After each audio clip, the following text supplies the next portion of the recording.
The drum stopped mid-beat. The dancers froze.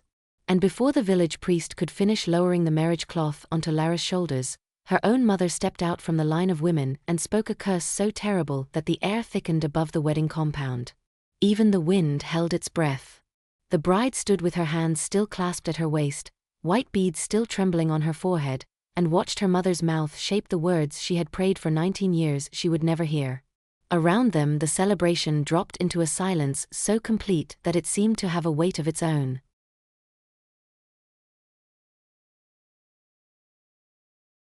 To understand why a mother would do such a thing on the day of her only daughter's wedding, you have to go back. Not to last week, when the bride price was paid in cowries and red cloth and a young she-goat. Not to last year, when Connell first carried palm wine to her father's gate and stood there with his neck stiff as a young yam stem. You have to go back 19 years, to a hot afternoon when a woman called Beezy walked into the river to die, and walked out with a baby in her arms. Beezy had buried 2 pregnancies before that day.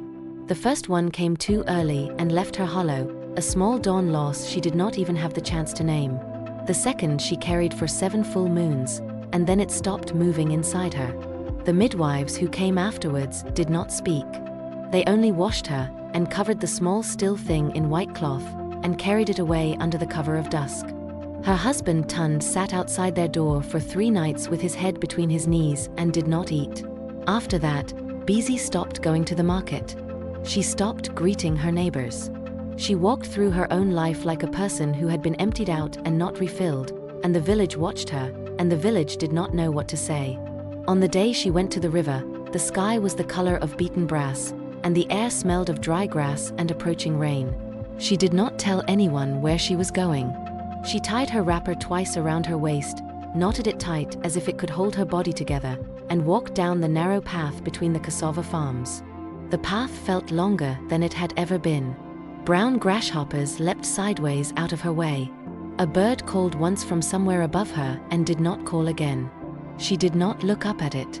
The river at the bottom of the slope was full and brown and moving fast, the way it always moved at the end of dry season when the first storms had been falling further up country. She stood on the bank for a long time and watched it. She thought of her 2 lost children. She thought of Tund's bowed head. She thought of how heavy a body could feel when it was carrying nothing inside it. Then she stepped in. The water rose past her ankles, past her knees, past her hips. It was warm, the way river water is sometimes warm in the late afternoon. She closed her eyes and waited for it to take her. But the water did not take her. The water held her, the way a mother holds a sleeping child, and a voice spoke from somewhere beneath the surface. A voice she felt against her ribs more than she heard with her ears. When she opened her eyes, a woman was standing in the river with her.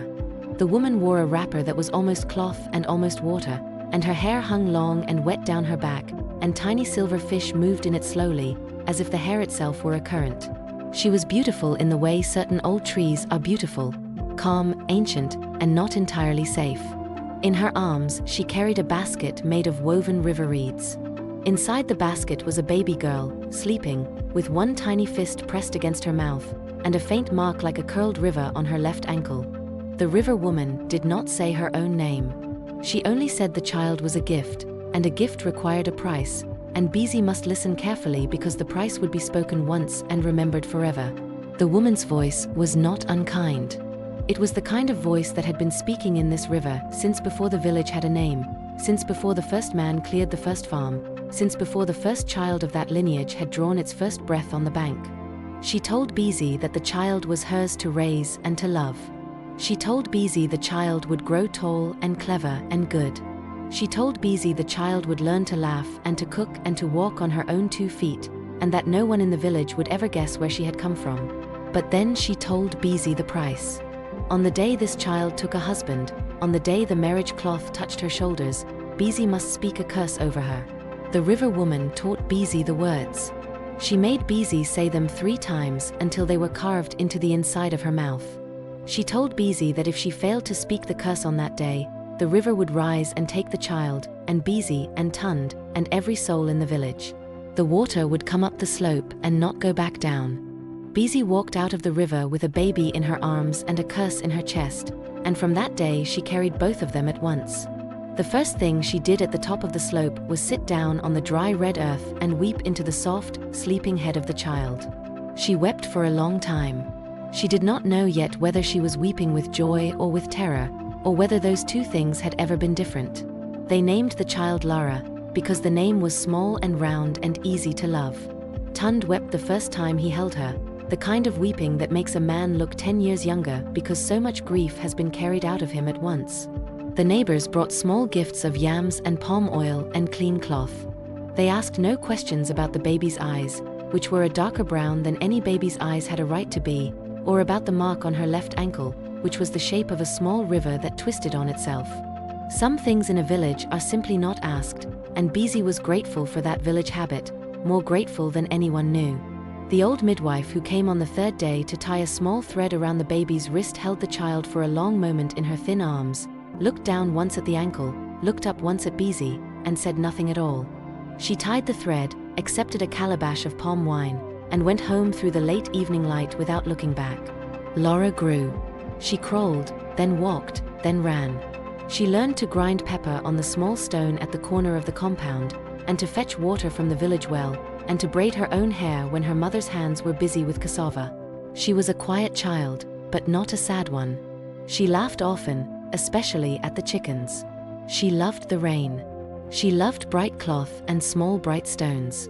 She had a habit of standing very still when she heard moving water, the way a deer stands still when it hears its own name spoken in the bush, and Bizi would come and gently take her hand and lead her away from whatever stream or gutter or open cooking pot had caught her ear. By the time she was 6, she had stopped doing it visibly. She had only learned to listen with her ears tilted very slightly, the way other children listen to a song coming from far away. Bizi noticed. Bizi did not say anything. When Lara was 9, she asked her mother where she had come from. Bizi was grinding melon seeds at the time. She did not stop grinding. She told Lara that she had come from her own belly, the way all daughters come from their mothers, and that she was loved more than the moon loved the night. Lara seemed satisfied with this. She went back to playing in the corner with her 2 cloth dolls. But that night, Bizi lay beside Tund and stared at the thatched roof and did not sleep, because she knew there was a clock somewhere in the world counting down, and she did not know how many years it had left. There was a day, when Lara was 12, that Bizi found her sitting alone in the backyard with a calabash of clean water on her lap. The calabash was very still. Lara was looking down into it the way an old man looks into a fire. Her lips were moving, but no sound was coming out of them.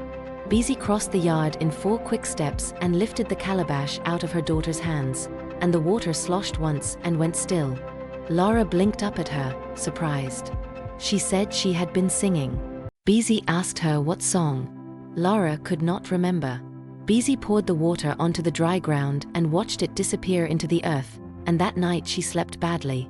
When Lara was 16, the boy Kunnel began to find reasons to walk past their compound. He was a farmer's son with a long neck and quiet eyes, and his hands were always slightly stained with red earth. He brought yams that no one had asked for. He fixed the broken fence post without being thanked. He stood at the edge of the compound on market evenings and pretended to be interested in the goats.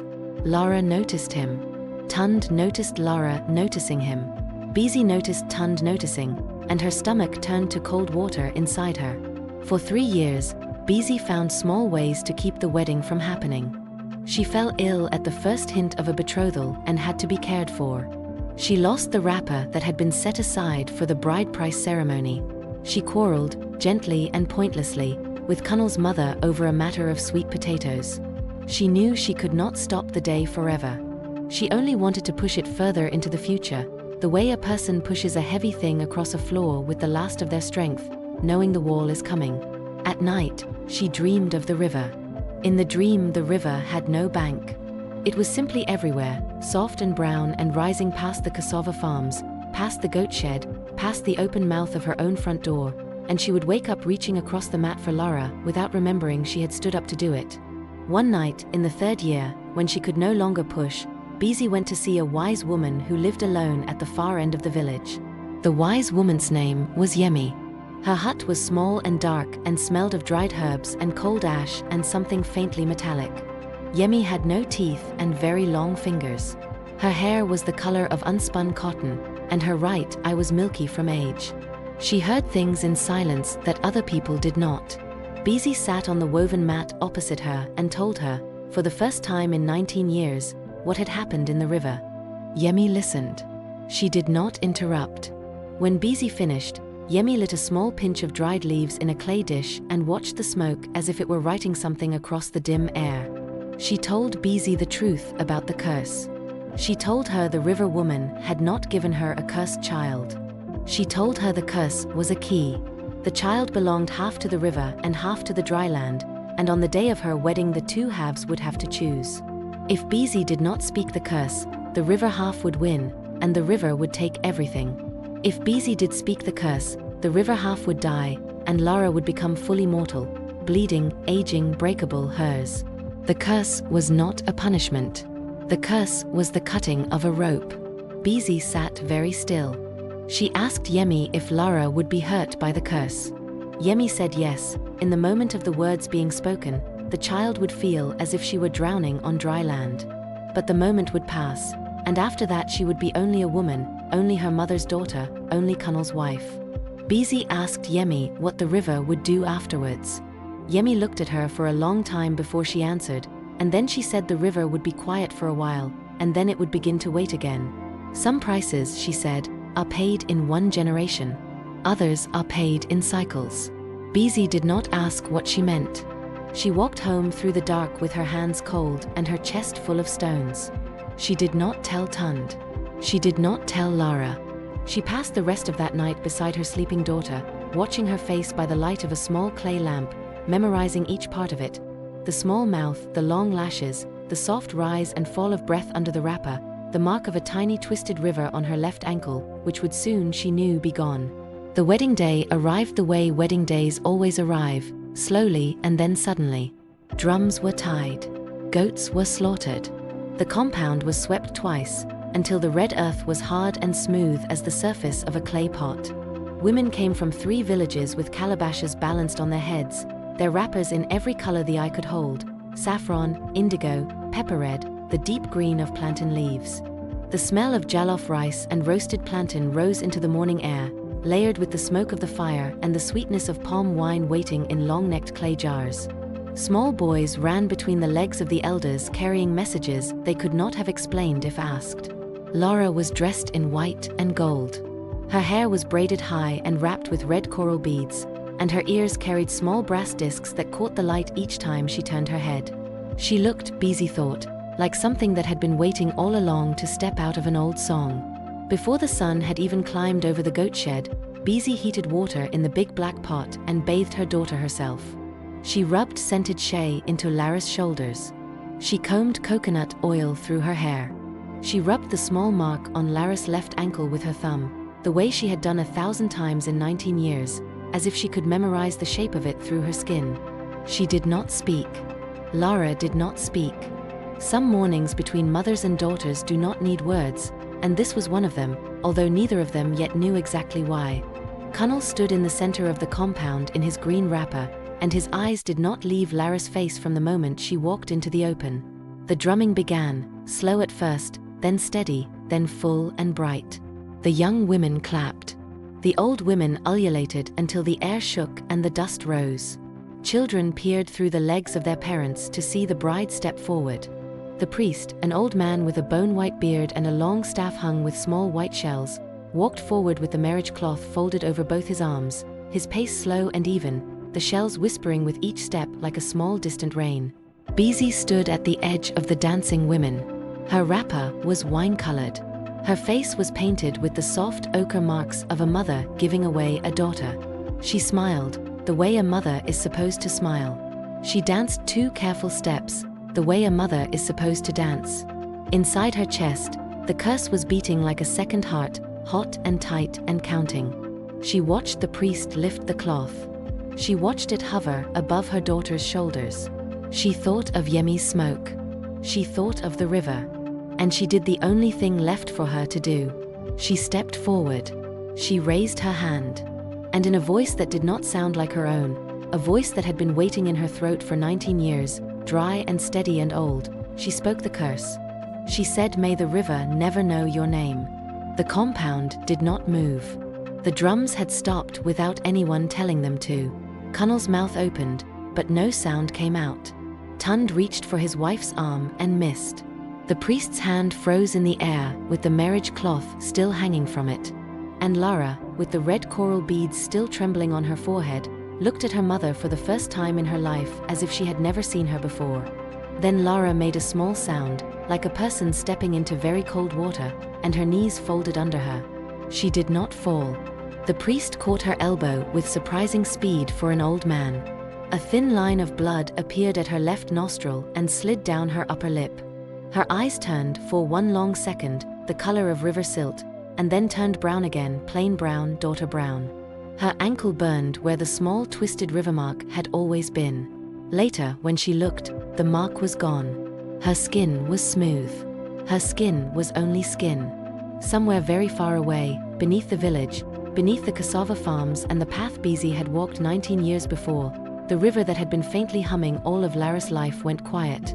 It was the kind of quiet that travels through the soles of feet. The dancing women felt it without knowing what they were feeling. The goats stopped bleating. The dust settled on the compound floor as if it had been told to settle. And then, slowly, the world began to move again. Beezy walked forward across the swept earth.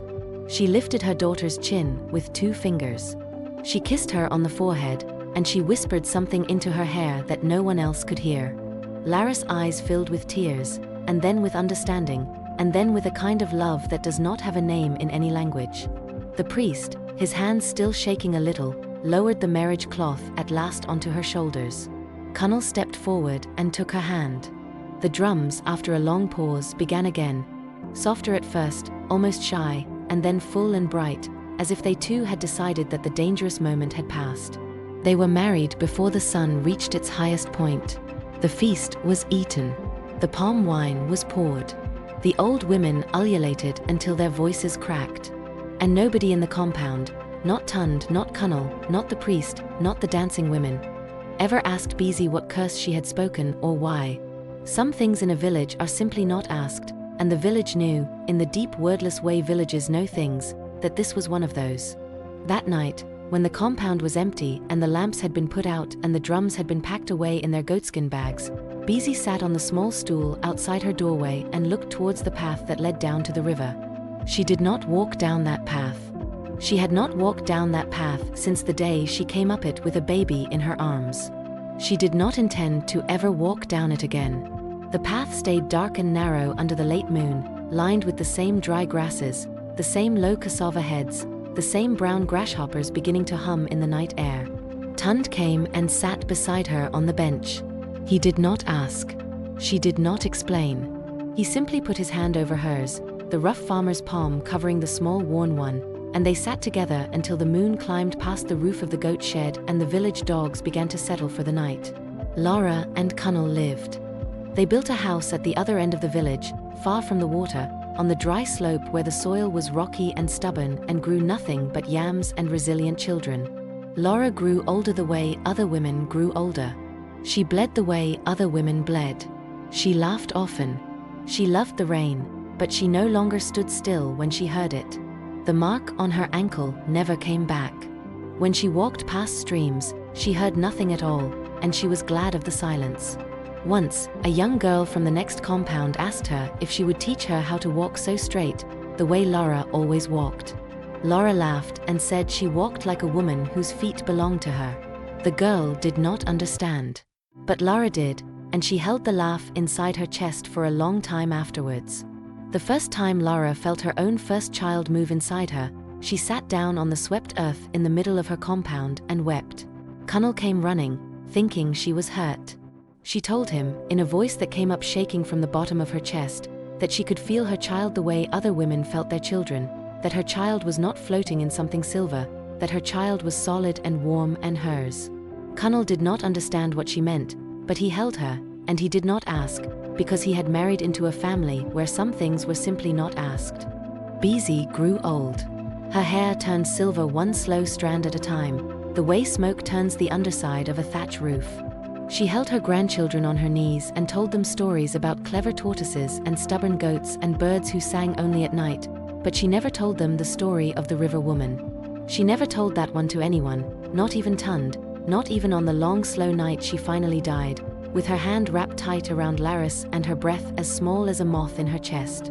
She took it with her, the way a careful person takes a heavy stone out of a stream and carries it home, and buries it deep where no flood will ever find it. But here is the thing about rivers. The thing the wise woman Yemi had hinted at and never quite said. Rivers do not forget. Rivers wait. The water that moves under a village is not only the water of yesterday, it is also the water of 50 years ago, slowed and stilled and remembering. And on a certain afternoon, many years after Bizi was buried under the small mango tree at the back of the compound, when Lara's own daughter, a quiet child with a darker brown in her eyes than any child had a right to have, with a faint mark on her own left ankle that no one had yet noticed, wandered to the edge of the village to look at the moving water, the river hummed very softly, the way a woman hums to a child who has not yet learned her own name. And the child smiled and tilted her small head, as if someone had just called her from a long way off.